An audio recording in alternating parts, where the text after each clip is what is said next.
श्री विश्वराज सिंह मेवाड़।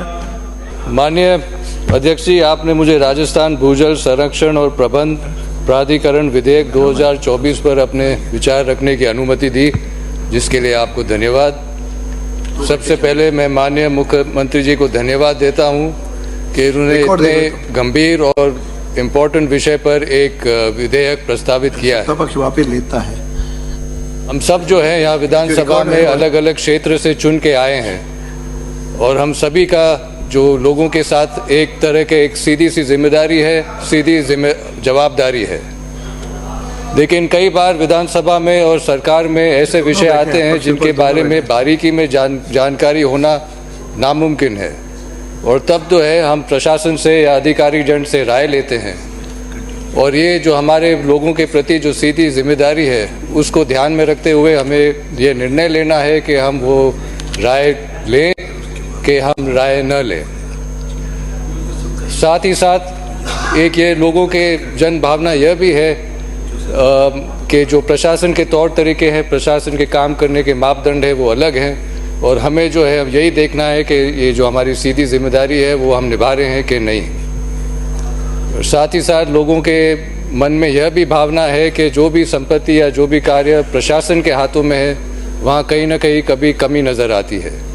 तो अगर ये जो विधेयक जो है कि राजस्थान क्षेत्र के सभी भू स्रोतों पे लागू होगा, तो मेरे ख्याल से पहले प्रशासन और सरकार को यह भी देखना चाहिए कि जो भी भूजल स्रोत उनके नियंत्रण में है, भले बावड़ी है, कुंड है कि और कोई स्रोत है, कि पहले के जो जल व्यवस्था है उन्हें सुधार लें, तो ये जल की जो गंभीरता है उसमें भी सुधार आएगा।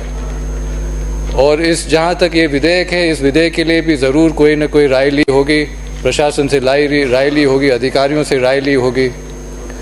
और एक विधेयक को एक अच्छे विधेयक कहने के लिए एक दो तो ज़रूरतें हैं कि वो न्याय संगत हो और इसमें स्पष्टता हो।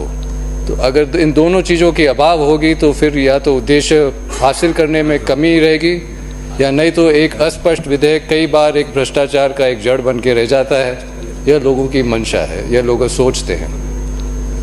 तो अगर हम इनके कुछ खंड देखें, जैसे खंड नंबर 9 में लिखा गया है कि अगर गठन में कोई त्रुटि हो तो इस आधार पे कोई आवाज़ नहीं उठा सकता, प्रश्न नहीं उठा सकता है। तो ये एक तरह से न्याय संगत नहीं मान सकते हैं, क्योंकि इस आधार पे अगर कोई गलत लोग बैठ के या गलत तरीके से बैठ के, गलती से बैठ के कोई निर्णय लें, वो निर्णय भी लागू होगा, और इस खंड पे कोई न कोई कभी न कभी न्यायालय में उसको इस मुद्दे को उठा सकते हैं, उसको चुनौती दे सकते हैं। अगर हम खंड 13 देखें तो खंड 13 में यहाँ स्पष्ट तौर से नहीं कहा जा रहा है कि ये किन किन भू स्तरों, किन किन भूजल स्रोतों पे लागू होगा। क्या ये जो भू स्रोत है जो निजी क्षेत्र में है या सरकारी क्षेत्र में है या कोई और क्षेत्र में है, अगर ये भू स्रोत है लेकिन अगर काम में नहीं आ रहे हैं, क्या उनके भी लागू होगा। अगर भू स्रोत सूखे हुए हैं लेकिन आगे काम में आ सकते हैं, क्या उन पे भी लागू होगा। और ये खंड 13 में ही लिखा गया है, 13H में, HF में लिखा गया है कि अगर कोई ऊर्जा का प्रयोग होता है पानी को निकालने के लिए तो इसको रजिस्टर करना अनिवार्य है। तो इसका क्या मतलब यही है कि जो पुराने तरीके से पानी निकाल रहे हैं उनको रजिस्टर करने की कोई ज़रूरत नहीं है, यह भी खुलासा नहीं किया गया है। खंड 13(3)H में हितकारी की बात करी गई। अब भूजल के हितकारी कौन है? भूजल की तो कोई सीमा है ही नहीं, तो किस मापदंड से और कैसे हम तय करेंगे कि यही हितकारी हैं और वो हितकारी नहीं है।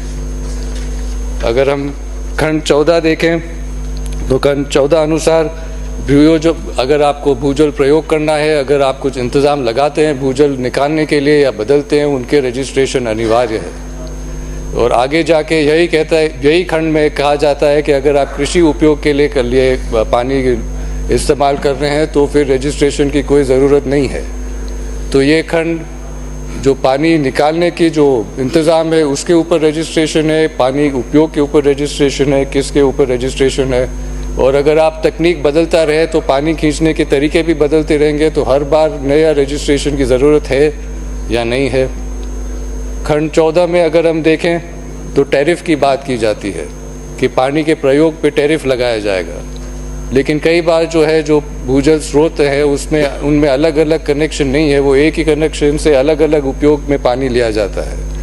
तो आप किस तरीके से नापेंगे कि किस उपयोग के लिए पानी लिया जा रहा है, किस तरीके से ये सब तय किया जाएगा कि किस उपयोग के लिए पानी लिया जा रहा है। और अगर आप खंड 19 में देखें तो फिर लिखा गया है कि अगर आप अनधिकृत उपयोग करेंगे तो आपके ऊपर पेनल्टी लगाई जाएगी। तो ये अनधिकृत उपयोग कौन तय करेगा? जो खंड 17 में जो अफसर नियुक्त किया गया है वो तय करेंगे। और 19(1)(i) में भी ये भी लिखा गया है कि अगर आप पानी का उपयोग के लिए आप कोई इंतज़ाम लगाएंगे या उसको बदलेंगे तो उनकी स्वीकृति अनिवार्य है। सिर्फ उन क्षेत्रों में जहाँ स्वीकृति ज़रूरी है, दूसरों क्षेत्रों में नहीं। तो ये कौन से क्षेत्र में है जहाँ स्वीकृति ज़रूरत नहीं है, इसका खुलासा भी नहीं किया गया है। और खंड 21 में अगर हम देखें तो वहाँ लिखा हुआ है कि अगर किसी के ऊपर कोई यह साबित कर दे कि जो भी गलत काम हुआ है उसके जानकारी में नहीं था या उन्होंने सब ख्याल रखा फिर भी गलत काम हो गया है तो उसे निर्दोष पाया जाएगा। लेकिन न्याय का एक फाउंडेशन ऑफ लॉ है, है कि इनोसेंट अंटिल प्रूवन गिल्टी। लेकिन यहाँ तो बात है कि जिसके ऊपर इल्ज़ाम लगाया गया है उसको साबित करना है कि वो इल्ज़ाम गलत है। तो ये तो न्याय संगत नहीं है और एक तरह से एक खराब प्रधानता भी बन सकता है। और खंड 23 में लिखा है कि अगर न्यायालय को इसको ध्यान में लेना है तो जो भी शिकायत है वो लिखित में आनी चाहिए। तो ये शिकायत की प्रक्रिया क्या है? अगर वो जांच अफसर पहले शिकायत करेगा फिर कानून का कोर्ट में जाएगा, इसकी क्या प्रक्रिया है, इसके ऊपर कोई खुलासा नहीं है।